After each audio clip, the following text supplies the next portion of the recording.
Assalamualaikum warahmatullahi wabarakatuh. Bismillah, alhamdulillah, wasyukurillah, ala nikmatillah, la haula wala quwata illa billah, amma ba'du.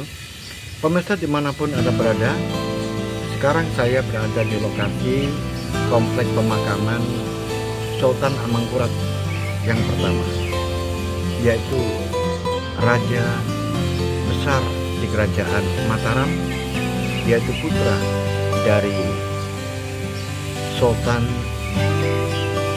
Agung Sri Hayukusumo Sri Panotogomo Amirul Mukminin. Pemirsa dimanapun Anda berada, tempat ini saya akan melanjutkan cerita-cerita saya tentang Gajah Mada, prajurit sejati Kerajaan Majapahit.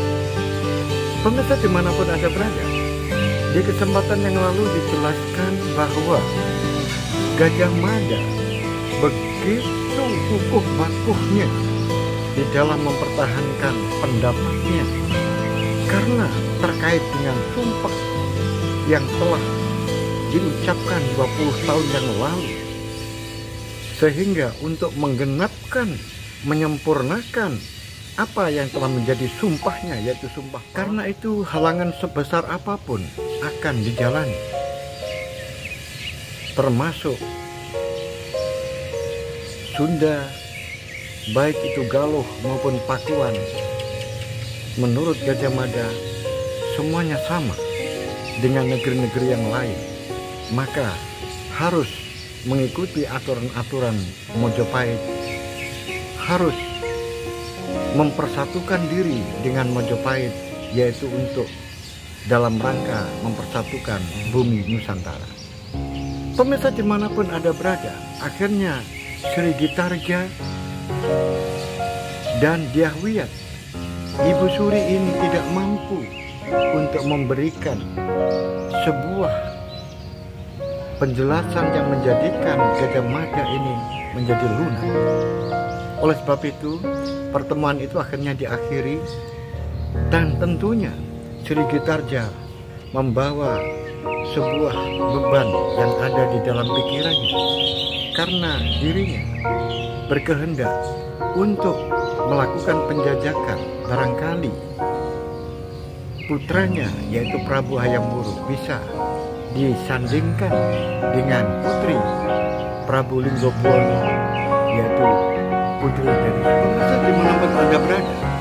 Akhirnya Dyahwiyat juga pulang, dan saat di rumah kemudian didapatinya istrinya keadaan muram durjana. Akhirnya Raden Kudamerta menyapanya. Ada apa? Dinda, kamu kok bermuram durja? Akhirnya Dyahwiyat memberikan penjelasan bahwa baru saja bertemu dengan Gajah Mada. Kemudian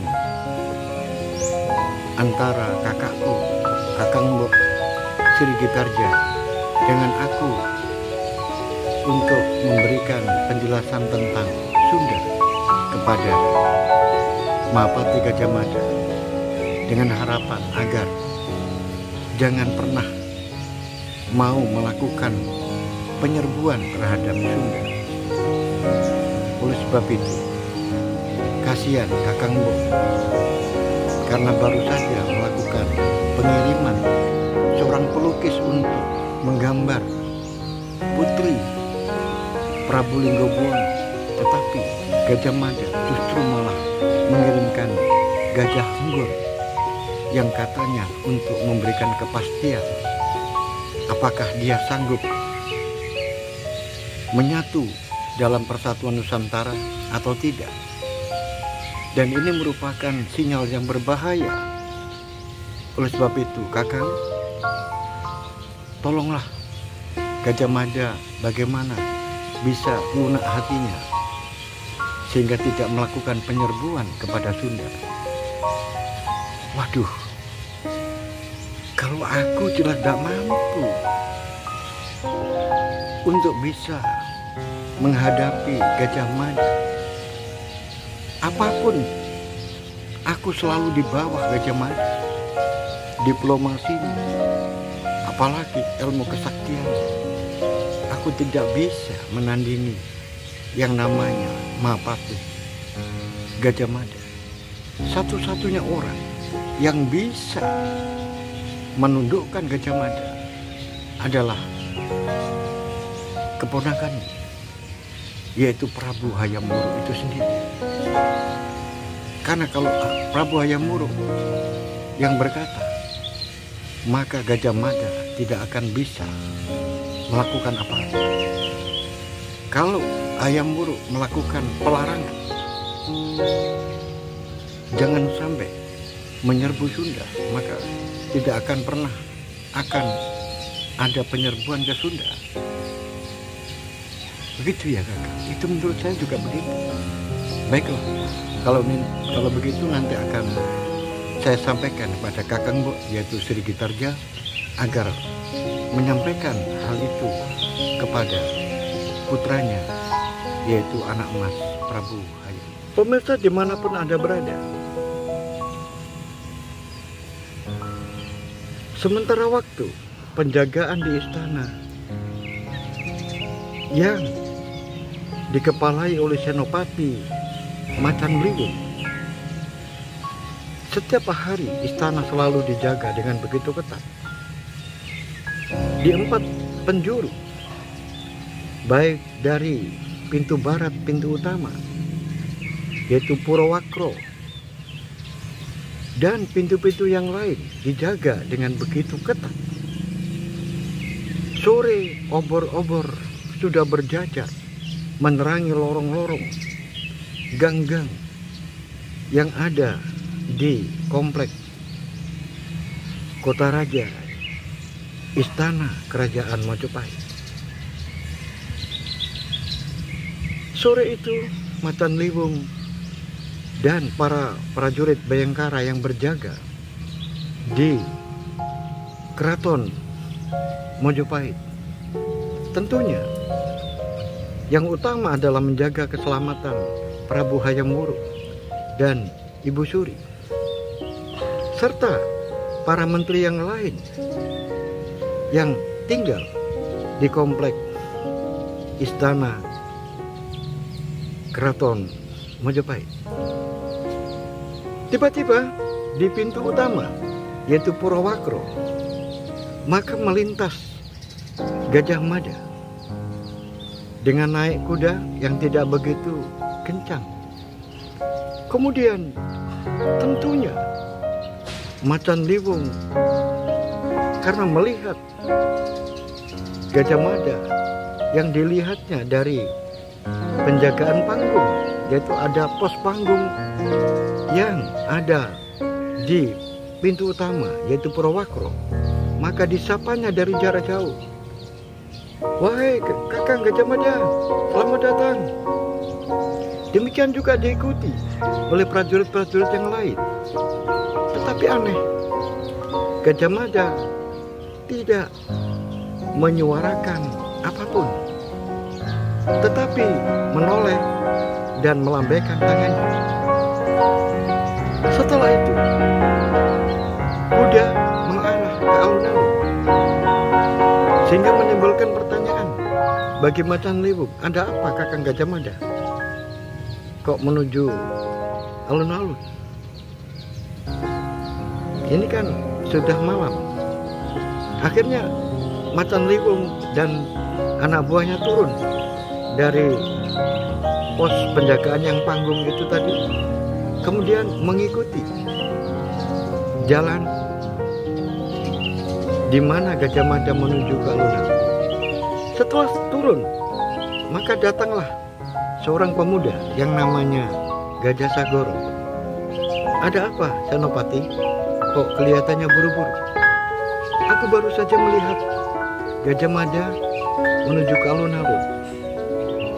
Saya penasaran ada apa. Saya ingin ke sana." "Loh, apa tidak salah? Paman Patih Gajah Mada ada di rumah. Saya baru dari rumahnya. Paman Mata Gajah Mada hari ini kurang enak badan, sehingga sore sudah berpamitan untuk tidur, istirahat. Kamu ini gimana sih? Ini tadi saya baru melihat berkuda menuju alun-alun. Ayo kita ke sana. Maka Matan Liwung dan beberapa prajurit termasuk Gajah Sagoro juga mengikuti Matan Liwung. Tetapi sesampai di alun-alun, dia tidak menemui siapa-siapa. Gajah Mada yang dicari di alun-alun tidak ada. Akhirnya Matan Liwung bingung, ini gimana? Tadi kesini kok sekarang tidak ada. Tiba-tiba datang prajurit yang memberikan laporan kepada Senopati Matan Liwung bahwa ada seseorang yang tidur di teras menteri yang ada di istana. Betapa terkejutnya Matan Liwung. Ada orang lain yang bisa masuk ke istana, padahal penjagaan sudah begitu ketat. Oleh sebab itu Matan Liwung juga agak marah karena anak buahnya ternyata kecolongan. Ada orang yang masuk. Akhirnya Matan Liwung mendatangi tempat di sana. Ternyata benar. Di sana, di teras Menteri Amurwo, Manua, bahwa ada seseorang yang tidur. Orang ini kurus dengan badan yang begitu lemas. Kemudian dibangunkan oleh Matan Liwung. Ayo bangun. Setelah orang ini bangun, maka orang ini begitu lemasnya, tidak punya daya. Akhirnya sambil duduk dia mengatakan, aku lapar, aku minta makan, aku minta makan. Akhirnya Matan Liwung mundur, karena yang dihadapi ini adalah orang gelandangan, orang pengemis. Akhirnya Matan Liwung juga jengkel sama anak buahnya. Mengapa sampai ada gelandangan bisa masuk ke istana? Sambil mundur, sambil memberikan perintah, urus dia, kasih makan, kemudian suruh keluar. Akhirnya anak buahnya ada yang segera mencari makanan. Sedangkan Matan Liwung kemudian menuju ke balai keprajuritan dan memerintahkan kepada seluruh anak buahnya yang berjaga malam itu untuk kumpul di balai keprajuritan. Matan Liwung marah karena ternyata istana kecolongan, ada orang yang masuk. Pemirsa dimanapun Anda berada, akhirnya Matan Liwung membriefing prajurit-prajurit yang ada di keraton, yaitu prajurit-prajurit Bayangkara yang sedang berjaga. Matan Liwung marah karena pekerjaannya merasa kecolongan. Ada orang-orang yang seharusnya tidak masuk ke istana, ternyata lolos bisa masuk ke istana. Matan Liwung membriefing agar memperketat penjagaan. Tiba-tiba prajurit sambil membawa makanan memberikan laporan kepada Matan Liwung, jika pengemis gelandangan yang tidur di teras Menteri Amurwo itu sudah tidak ada, menghilang. Betapa terkejutnya Matan Liwung. Berarti ini mungkin bukan pengemis, ini mungkin bukan gelandangan biasa, ini mungkin adalah penyusup, orang-orang yang menyamar. Akhirnya Matan Liwung memerintahkan anak buahnya, cari, kejar sampai ketemu. Dan kemudian Matan Liwung segera memukul kentongan sebagai tanda bahaya. Sehingga karena titir kendongan ditabuh oleh macan liwung dan terdengar oleh semua pihak di wilayah keraton maupun di wilayah luar dari keraton, akhirnya menimbulkan kepanikan. Karena kalau sudah kentongan titir ditabuh, itu menunjukkan bahwa ada sesuatu yang darurat, ada tanda bahaya.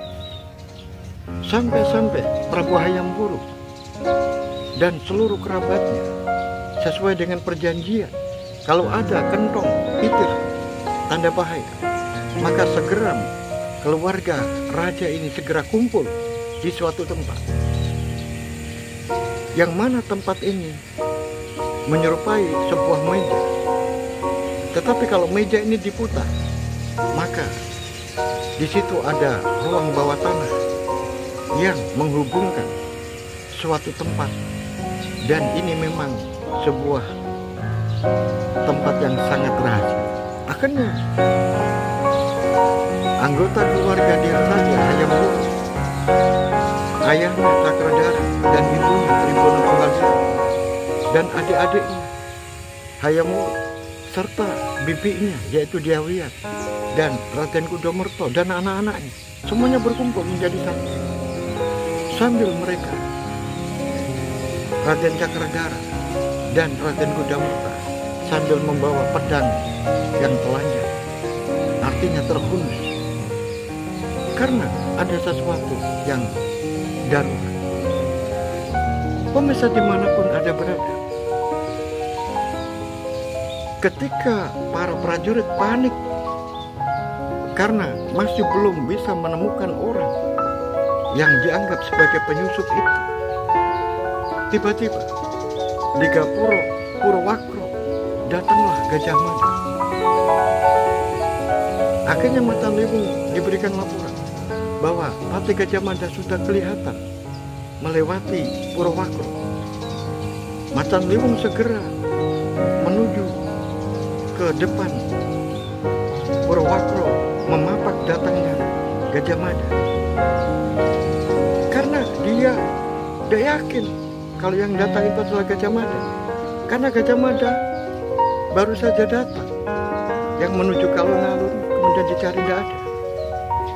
Akhirnya Gajah Mada kemudian turun. Ada apa ini? Kok ada bunyi kendongan titir? Mohon ampun, Mahapatih, ada sesuatu yang darurat. Darurat bagaimana? Begini, Kakang Patih, mohon maaf. Baru saja saya melihat Kakang Patih dari atas sana naik kuda seperti ini, kemudian Kakang Patih menuju ke alun-alun. Kemudian karena saya penasaran ada apa, Kakang Patih malam-malam begini kok menuju alun-alun seorang diri, kok sendirian. Akhirnya saya beserta dengan anak buah. Setelah Kakang saya sapa, Kakang menoleh tapi tidak berkata apa-apa. Itu pun menjadikan saya penasaran, karena Kakang tidak seperti itu biasanya. Akhirnya saya turun dari rumah panggung itu bersama dengan teman-teman, kemudian menuju ke alun-alun. Ternyata Kakang tidak ada di sana. Tiba-tiba ada kabar, ada orang gelandangan yang tidur di teras Menteri Amurku. Dan setelah itu dikasih makan karena minta makan. Ternyata setelah makanan datang, orangnya sudah tidak ada. Akhirnya tidur ini saya tabuh, karena pasukan Bayangkara yang jaga malam ini harus menemukan orang itu. Oh, begitu ya. Aku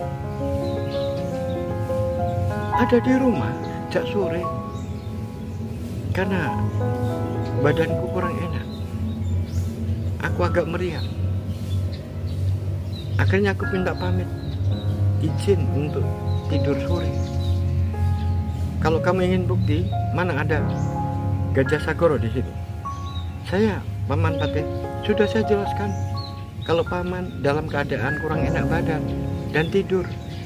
Tetapi Senopati tidak percaya. Duh, kok tidak percaya gimana? Kakang Gajah Mada, aku pun punya saksi. Prajurit-prajurit saya ini menyapa Kakang Gajah Mada yang naik kuda kemudian masuk ke Purwakro. Dan Kakang Gajah Mada menoleh dan sambil melambaikan tangan. Benar, saya melihat lebih dari 10 orang saksinya. Bukan saya saja. Tiba-tiba ketika Gajah Mada melanjutkan pembicaraan, di alun-alun kemudian datang angin lesus walaupun tidak besar. Akhirnya Gajah Mada secara refleks mengatakan, berarti dia yang datang. Betapa terkejutnya kata-kata itu yang didengar oleh Matan Liwung. Akhirnya Matan Liwung karena orangnya sudah terbiasa tegas, jujur, langsung menegur Kakang Gajah Mada. Wahai Kakang, siapa itu yang datang? Tidak siapa-siapa, tapi aku jamin tidak membahayakan. Loh, jangan begitu Kakang. Yang bertanggung jawab keamanan di istana ini adalah saya. Jangan ada sesuatu yang disembunyikan seperti itu. Itu tidak bagus. Katakan siapa yang datang itu, baru aku bisa lega. Apakah itu aman atau tidak aman? Itu adalah soal nanti. Tetapi saya harus tahu. Baiklah kalau begitu.